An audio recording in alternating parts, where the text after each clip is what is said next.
Привет, друзья! В Германии снова обостряется политическая сцена. Министры спорят о границах и свободе, а в небе над Северным морем поднимаются десятки самолетов НАТО. Проходят стратегические учения с особым сценарием. Одновременно Соединенные Штаты Америки объявляют новую волну тарифов, грозя Европе экономическим ударом, а Франция рискует правительственным кризисом уже на этой неделе. Но и в самой Германии напряжение растет. Депутат «Альтернатива от Германии» собирается в Москву, и власти требуют проверки обстоятельств поездки. Добавим к этому резкий рост банкротств компаний, спор о 500 миллиардов евро на инфраструктуру и громкие заявления Ларса Клинболя о стыдном состоянии страны. И становится ясно, осень в Европе началась неспокойно. Что все это значит для Германии и Евросоюза, разберу подробно. Поддержите канал подпиской, чтобы не пропускать последние новости часа. Итак, в Германии разгорелся серьезный политический конфликт вокруг миграционной политики. Федеральный министр внутренних дел Александр Домбрин предложил ввести неограниченное помещение под стражу для лиц, которых хотят депортировать, даже если они не совершили нового преступления.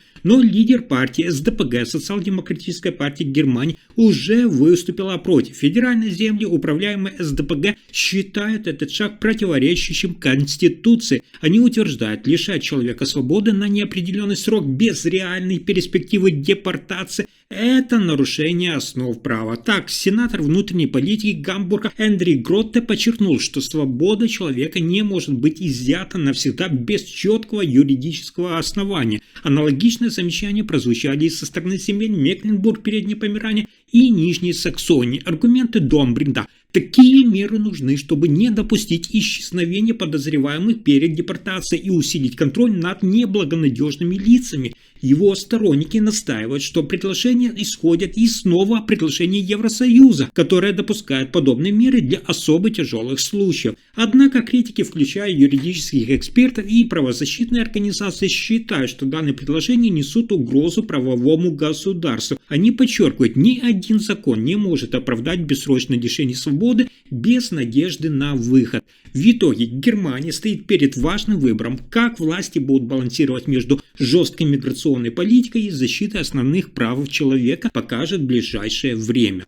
Следующая новость делает картину происходящего еще напряженнее. Над Северным морем стартовали масштабные учения НАТО, в которых отрабатывается действие с ядерным оружием. В операции участвуют 14 стран, включая и Германию. Маневр носит название, внимание, «Стойкий полдень» и проводится ежегодно, но в этом году он вызвал особое внимание. На аэродромах подняты десятки военных самолетов. Германия направила 3 истребителя-бомбардировщика «Торнадо», способные нести ядерные бомбы, и 4 истребителя «Еврофайтер» для их сопровождения. Хотя реальные боевые головки не используются, на самом деле пилоты и штабы отрабатывают все процедуры от транспортировки до моделирования специальных операций. По официальным заявлениям НАТО, центр маневров проверить именно готовность коллективной обороны и отработать ту стратегию сдерживания. Но эксперты отмечают, подобные действия усиливают напряженность и показывают, что тема стратегического сдерживания снова обсуждается на политическом уровне. Германия таким образом подтверждает свою роль ключевого союзника в ядерной структуре НАТО. Однако вопрос остается, это демонстрация силы или сигнал о растущем страхе перед новой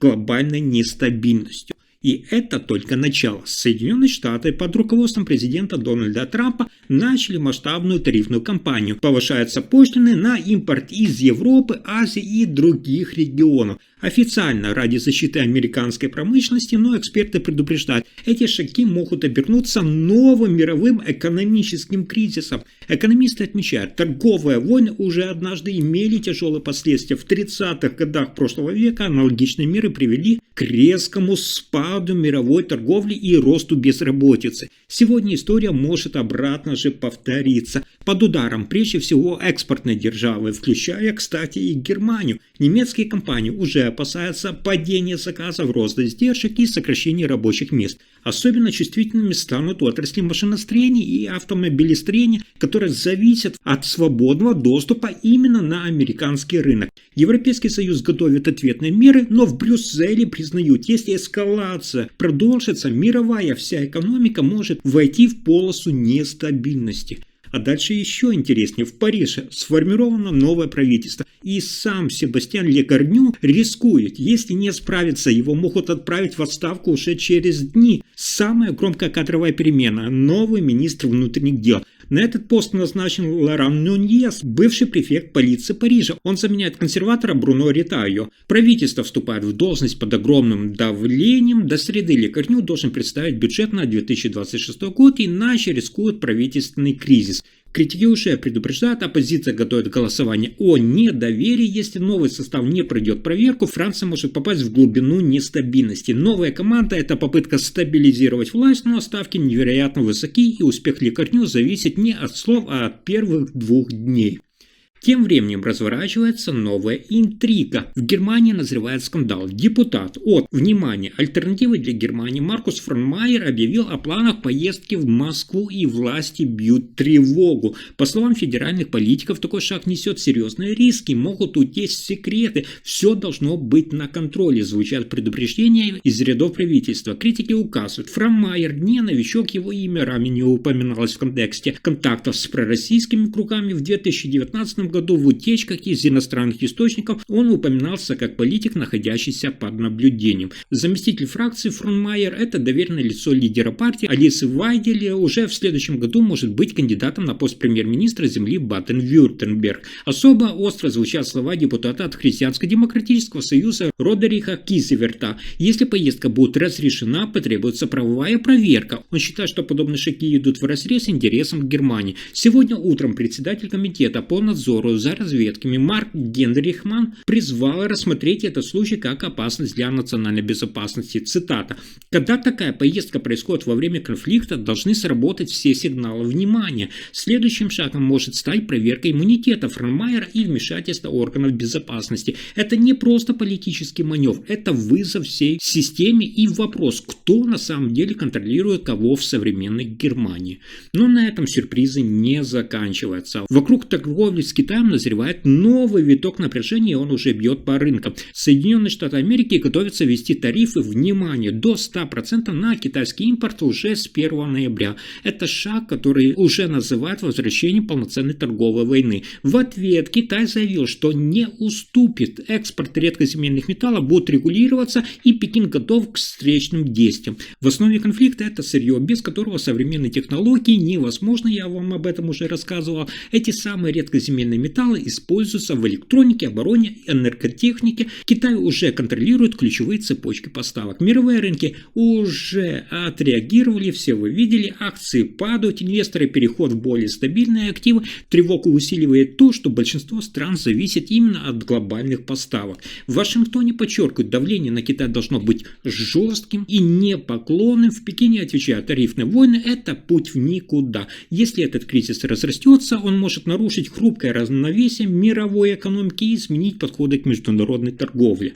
И это не единственное, что сегодня взбудоражило политику. В Германии наблюдается тревожная тенденция. Число компаний, объявляющих о банкротстве, быстро увеличивается. В сентябре, внимание, зарегистрирован рост на 10,4% по сравнению с тем же месяцем прошлого года. Статистическое ведомство отмечает, особенно сильно страдают две отрасли – транспорт и складское хозяйство, и гостиничный бизнес с ресторанным обслуживанием. Для кредитов и партнеров это означает миллиарды евро долгов. В июле сумма заявленных требований, внимание, достигла 3,7 миллиарда евро, что почти на 15% выше, чем год назад. При этом многие заявки о банкротстве поступают с задержкой. Часто события, ведущие к краху, начинаются месяцев за 3 до официального заявления. Экономисты и бизнес-эксперты связывают волну крахов с ростом издержек, высокие счета за энергию, административные нагрузки и слабый внутренний спрос оказывают давление даже на устойчивые компании. Особое внимание вызывает ситуация в транспортной логистике. Когда цепочки поставок ломаются, конкуренты терпят убытки, а фирмы вынуждены закрывать филиалы и сокращать персонал.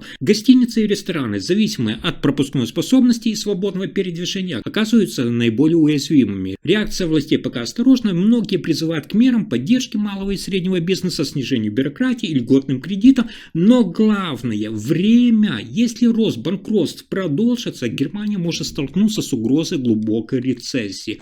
А вот следующая новость способна удивить даже скептиков. Министр финансов Германии Ларс Клинбольн назвал состояние инфраструктуры страны, внимание, стыдным. Он требует немедленного ускорения инвестиций из фонда на 500 миллиардов евро, ведь деньги лежат, а мосты рушатся. На шоу Карен Миоска Клинбольн резко раскритиковал медлительность земельных властей. Цитата: «Нам надо другой темп», заявил он. При этом он подчеркнул, инфраструктура в Германии сейчас такая, что ей не гордятся. Раньше гордились, сейчас стыд. По закону 100 миллиардов из фонда должны распределиться по землям, но пока далеко не все средства доходят до городов и коммун. Клинбольн хочет, чтобы как минимум, внимание, 60% из того, что передано землям, шло именно напрямую на муниципальные проекты, ремонт дорог, школьные здания, мосты. Министр признал, главным препятствием остается сама бюрократия в Германии. За 25 лет мы создали слишком много административных барьеров. Это мешает использовать деньги, сказал он. Другие участники передачи, такие как экономист Моника Шницер, возражают, зависимость городов от благосклонности земли рискованно, и в некоторых регионах, обвиняют они, инфраструктурные программы просто затягиваются. Тем временем Клинбольн пообещал строгий контроль за расходами и не исключил, что часть средств пойдет напрямую от федерации, минуя земли, если те продолжат саботировать планы. Ситуация развивается сегодня на глазах, Германия готовится к тому испытанию, сможет ли финансирование превратиться в реальные изменения, а не сложную игру на бумаге. Если информация оказалась полезной, поддержите канал лайком, подпиской и делитесь этим видео с друзьями. Спасибо за просмотр.